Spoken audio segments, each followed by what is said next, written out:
Welcome to the One World Drum Company, where we're going to be taking you through a tuning exercise so that your djembes can be sounding good.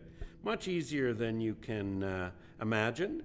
So follow along. We have 3 drums here, and each of these drums are in various different stages of tuning. The first drum on my left has yet to be tuned and has only the uprights. These uprights need to be as tight as you can possibly get them before we start putting in the diamonds or the horizontal ones. The second drum in the middle, it shows you how the lateral rope goes around for your first row. And you can see how the bottom of it is twisted, and that begins the tuning process.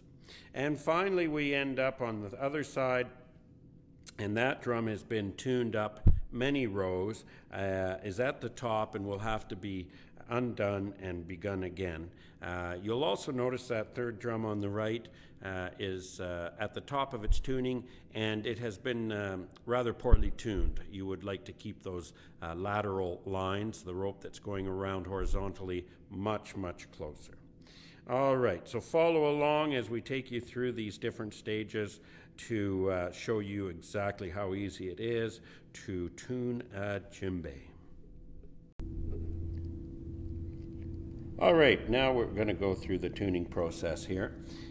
We have the end of the uprights that have been going up and down. We've tied them off at the bottom. And then we take the line that is tied off and we pull it through the bottom of the cradle. Nice. And we want to bring together the 2 lines that are together at the bottom. So if we run right down to the bottom, that's it. Find those 2. And those are the first 2 that you're going to want to pull together. We take our line, go across the 2, grab one, and go underneath. Now we come up through the middle and then go back underneath the 2 that you just came under.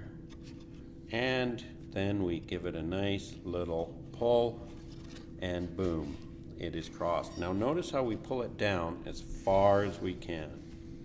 Very nice.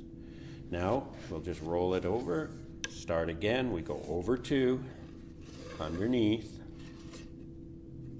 and then back under the same 2 that we just did. Beautiful. And pull it down as far as we can. Okay, so we've done 2 of the knots, and now we will begin to do a third. Just to show you, we're going to get a nice close-up here.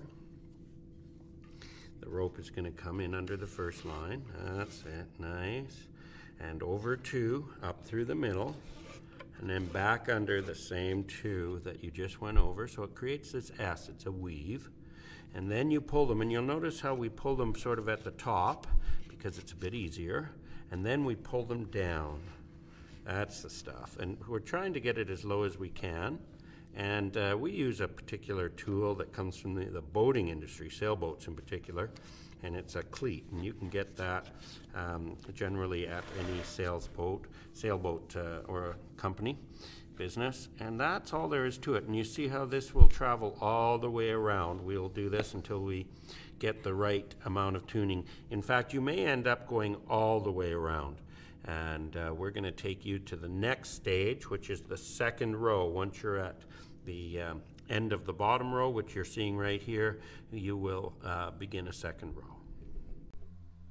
Okay, so here we are on the second row. We're going to begin it now, and you can see how the first row, as we talked about, you go all the way around, and unless your uprights are extremely tight, it's not uncommon for you to have to put in 1 row of diamonds.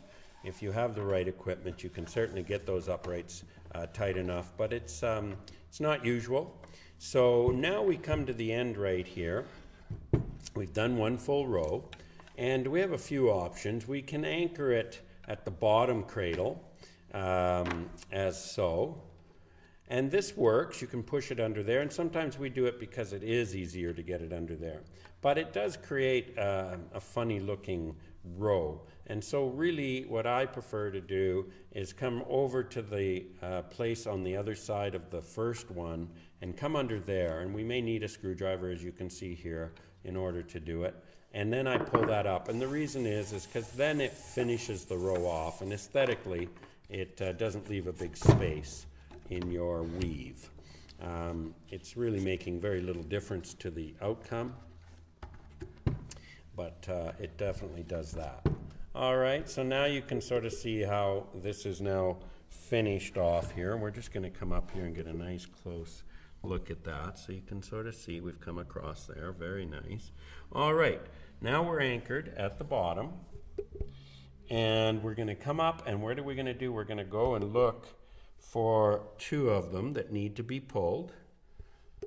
And it's go up to the top and we'll find those ones. That's it. Beautiful. And we want to pull those together. And how are we going to do it? The same way. We're going to go up and we're going to grab onto one underneath, up through the middle. Very nice. And then we're going to go back under the same two. And the first one's a little weird because you really go under only one to get it started. Okay, and now we'll pull that.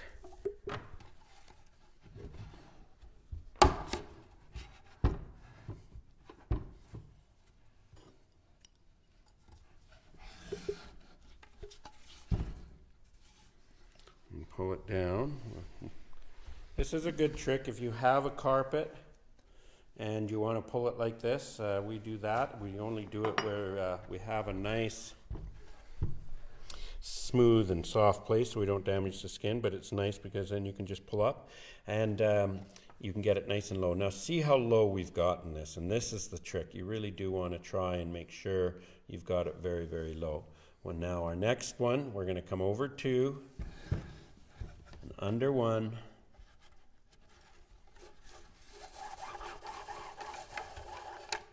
Up through the middle, under the two that we just went over,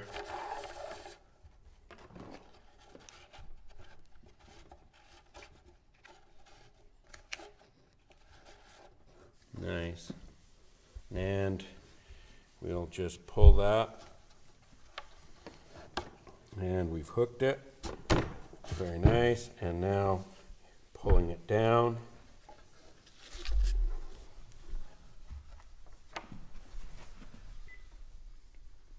And we'll pull up because we really want to get that low. Very nice. And there begins our second row of diamonds. Okay.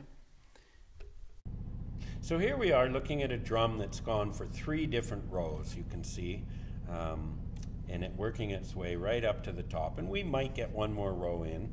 Now you'll notice that this one, the line, the rope, climbs up higher and higher. And this is less desirable than if we could have kept it low and even all the way across.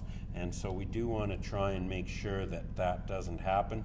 We lose a certain amount of tension potential by letting it climb up like that. Plus we run out of space much earlier, and we can see we've come all the way around and we're on our 3rd row, and we could put a couple of more in here, but basically we're done. We're going to make it around to here, and then we're going to be hooped. And what's going to happen is we're going to back all of these out. We're going to be left with a bunch of slack on the uprights, and that will let us take that slack out and start all over again, just as we've demonstrated. All right, that's all there is to it. And yeah, good luck and happy djembe playing.